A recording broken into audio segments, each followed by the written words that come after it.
In this lesson, I'm going to teach you how to use essential and non-essential relative clauses. If you don't know what that means, it's okay. All will be made clear in this lesson. This is a very, very important grammar point. If you know how to use these naturally, you can do so much with your English sentences. If you have any questions as we go, let me know in the comments. If you enjoy it and you get a lot out of it, don't forget to hit the like button and subscribe. And now let's get into the lesson.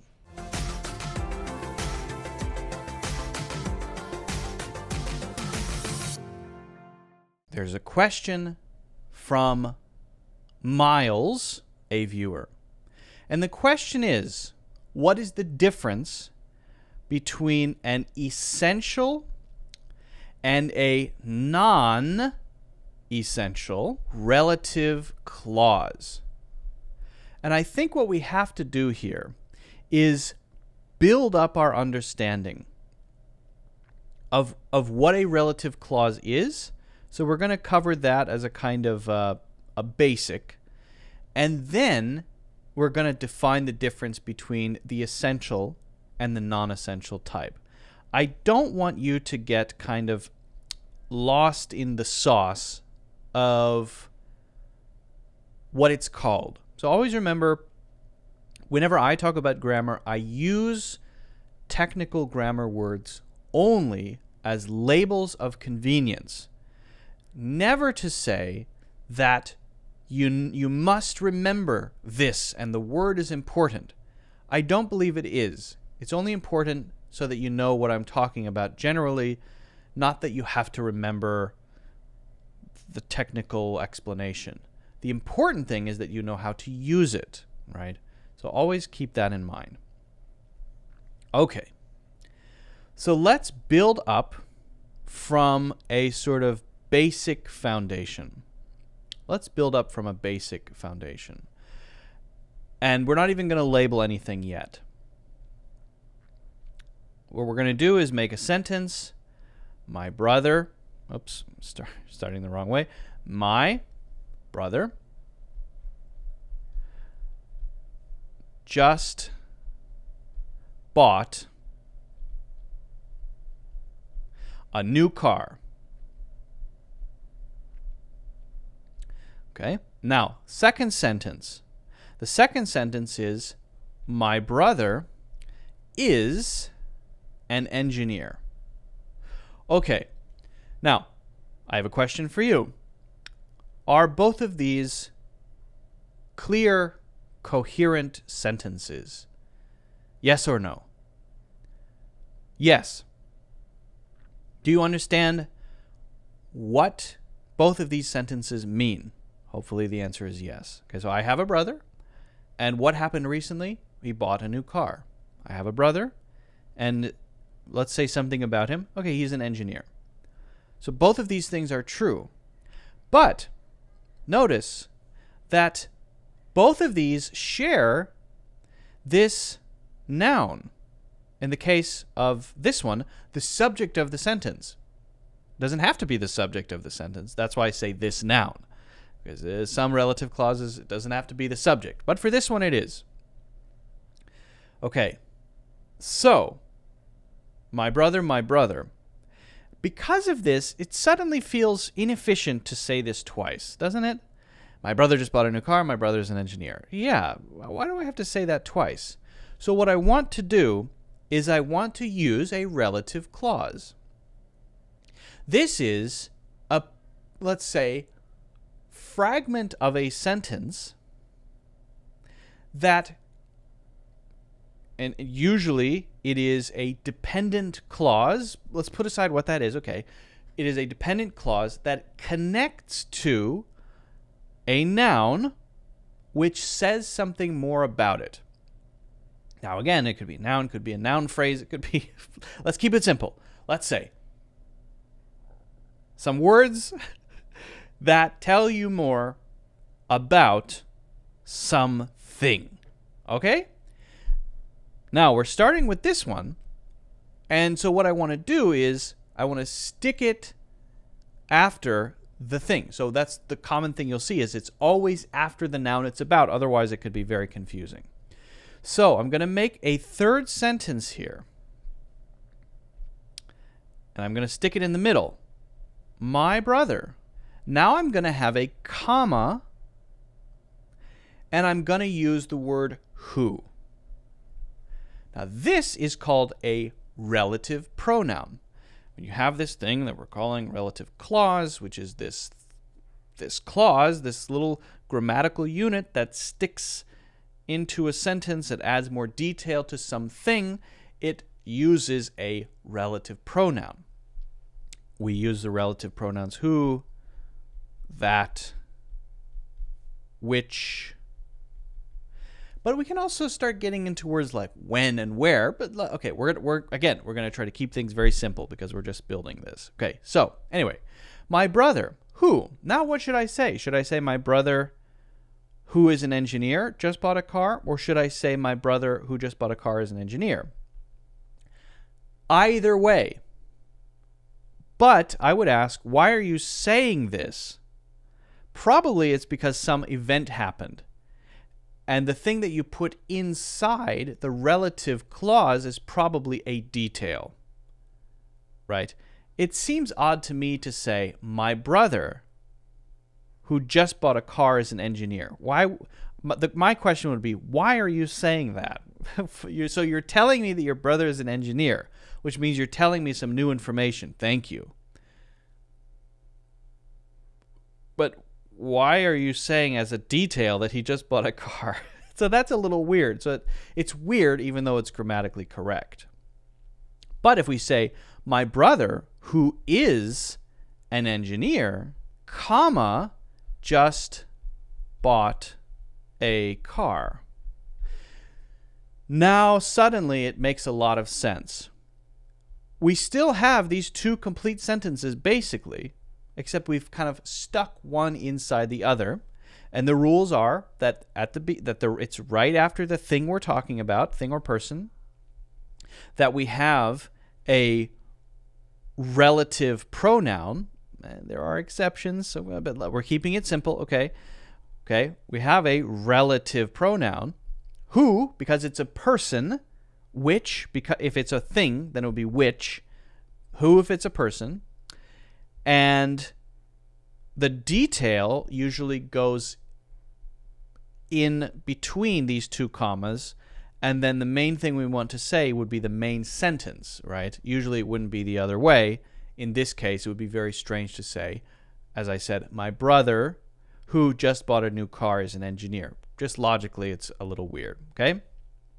Now, this is just very simple, but that's it, right?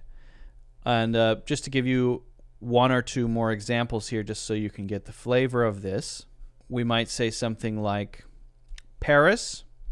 And is Paris a thing or a person? A thing. So I don't say who. I say Paris, which is my hometown, is known for its beautiful architecture. Okay, so, and let's keep it as which for now. Okay, Paris, which is my hometown, is known for its beautiful architecture. This one is the same thing as the previous example we looked at. It's the same. It's the same in structure, because we would say Paris is my hometown. Paris is known for its beautiful architecture. We use which because it's a thing, and we put which is my hometown as context, right? In this case, it would be less weird to say Paris, which is known for its beautiful architecture, is my hometown. In this case, I think you could do either one, and it would be okay. Now, I will say that when we're talking about places, we might change which to where. And if we use time, if we're talking about a time, then we might use when. So you could say here, Paris, where I grew up, is known for its beautiful architecture. You'd have to change the sentence structure a little bit. So I want to kind of stay away from that. I want to keep it simple and just use who and which for this. Okay, what we have been learning is a non-essential relative clause. Why is it non-essential? It's non-essential because non-essential. The clause is this part between the two commas. It's non-essential because if you remove the detail, the extra information, nothing is lost grammatically. It still makes sense. In other words, I still know what you're talking about, and you can still say it. It sounds right. It's clear. It's understandable. So if I say Paris, and I get rid of this, and just have this sentence, Paris is known for its beautiful architecture. I know what you're talking about, Paris. And what about Paris? It's known for its beautiful architecture. Okay, so it still makes sense. I know what you're talking about. It's a good sentence grammatically. So it's non-essential because it can be there as an extra detail or not. Now, I'm not going to get too far into this, but this is just one type of non-essential relative clause. You also have, for example, the type where I grew up in Paris, and then comma, and then after Paris, at the end of the sentence, I grew up in Paris, comma, which has beautiful architecture, would also be a non-essential relative clause. You're adding the information at the end of the sentence instead of right after the subject at the beginning. Okay.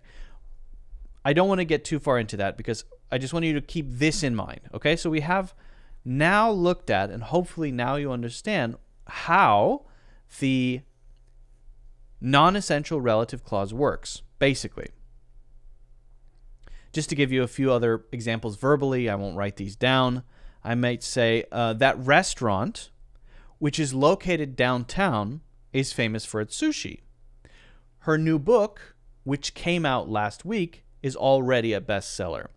So if I said her new book is already a bestseller, does that make sense by itself with no other information? Yes. Okay. If I say which came out last week, does that add extra information? Yes. And is it a thing, the book? Yes. So we use which, right? But again, you could completely remove that. Okay. So now we have a pretty good idea about what a non-essential clause, relative clause, looks like. Let's do the essential type. Now, I want you to forget essential for the time being. Let's look at some examples, and I want you to get a feeling for it. I want you to get the flavor of it. Just the flavor. Okay. Let's say people who smoke should be aware of the risks. Okay. Now, where is the extra information here? It would be who smoke. So we could almost say, okay, well, this is similar because we have a who here, right? And this who is adding information. People who smoke. So we could say, oh, well, isn't that the same? Well, notice I'm not using any commas here. Now, look what happens when I get rid of who smoke. We now have people should be aware of the risks. You might say, okay, well, that's still a sentence by itself. People should be aware of the risks, right? But ask yourself, do you know what I'm talking about when I say that? Right? The answer is no. Risks? What risks? People? Which people? All people? All humans? What risks are you talking about anyway? What is going on, right? So you feel, I guess the best way to describe this is you feel confused because you don't know what exactly the subject is. It's not specific enough, right?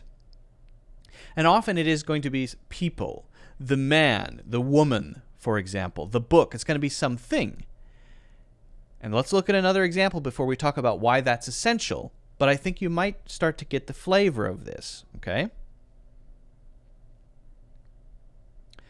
The movie that we watched last night was exciting.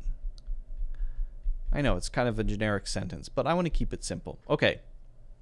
So, what is the extra information here? Let's just label it. Notice again, no comma. Well, it would be that we watched last night. That we watched last night would be the extra information that we're adding. And the original sentence would be, the movie was exciting, right? Now, grammatically, can I say the movie was exciting? Yes. Yes. But if you don't know the context and you don't know the situation and someone says, the movie was exciting, do you know which movie? Do you know what I'm talking about? If I just walk up to you on the street and say, the movie was exciting, you say, what movie? What do you mean it was? What are you talking about? If your response is, what are you talking about? Then we could say that the that we watched last night part is necessary.